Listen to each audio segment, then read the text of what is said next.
cerīša Ziemassvētki dziedāja Dita Lūriņa. Baltu gaismas skar laužot, var ieraudzīt visas pasaules krāsas.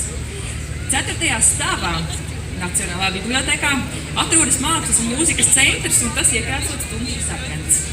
Arī 4. stāva šķēres ir tumši sarkans. Tās aicinām uz skatuves saņemt dekoratīva lietišķās mākslas muzeja Latvijas dekoratīvās mākslas un dizaina departamenta vadītāju Inesu Baranovsku.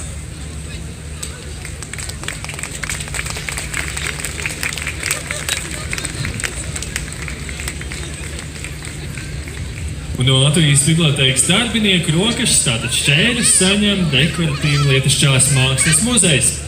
Glabājiet, sargājiet rūpīgi.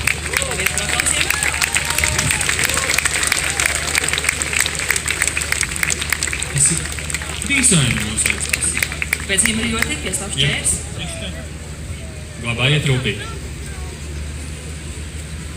Bet nu gan, ja pēc neilga brīža turpināsim kopā salasīties un sadziedāties, bet vēl pirms tam neliels ieskats Gaismas pils tapšanas vēsturē, un kamēr mēs šeit skatīsimies to, Latvijas televīzijas skatītājs skatīsies pavisam citu filmiņu.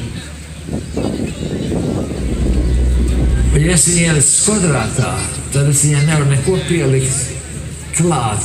Man jāmaina tas kvadrāts ir un jāmaina uz visām 4 pusēm. Bet, ja es lietoju laustu līniju, tad es viņu varu mainīt, izstumt ārā, ievilkt iekšā, izstumt ārā, ievilkt iekšā. Un es varu viņu nelietojot tieši liektu līniju, kas atkal cita forma, kas man pārmērīgi nepatīk, teiksim, brīvās tās amorfās formas. Man patīk vairāk tāds kristāla formas, tāds, kas ir lausts, vai ne? Piemēram, ja mēs skatīsim uz bibliotekas to fasādi, tad viņai kādi 7-8 reiz viņai mainās virziens, kamēr viņi tiek augšā. Viņi lēnām, viņi tiek augšā līdz spicītiem. Nacionālā bibliotēka īstenībā ir kalve vai smēde.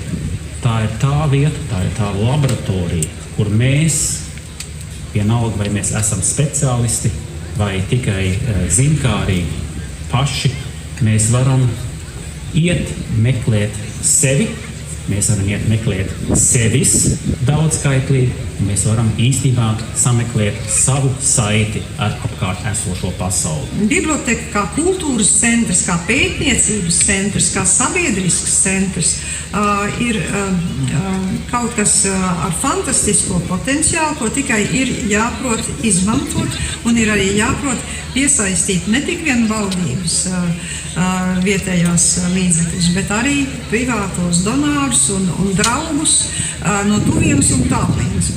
Es tik skaidri redzu to ap mūsu biblioteku, kā tas Pārdaugavas stūris, kas varbūt paldies Dievam ir bijis atstāts novārtā apzināti, lai kaut kādā brīdī Rīga varētu tieši tur attīstīties un veidoties par jaunu Rīgu. Building a library doesn't mean you bring hundreds of thousands of books with you. You bring the services people need. They are videos, CDs, reading points, internet stations, even guitars, and things, totally new services like if you want to turn your old home videos to digital, people guide them through, guide you there. So rethinking the role of what people want to do is essential.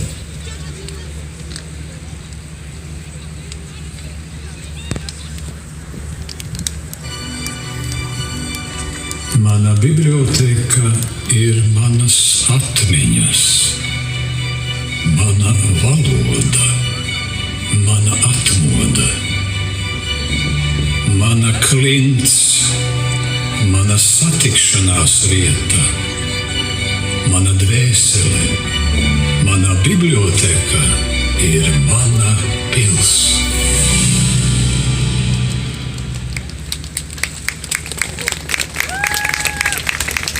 Neliels ieskats bibliotekas tapšanas vēsturē, bet nu jau varētu teikt, ka vairs nav pat satumsis. Es varētu teikt, ka ir pienākusi nakts. Jā.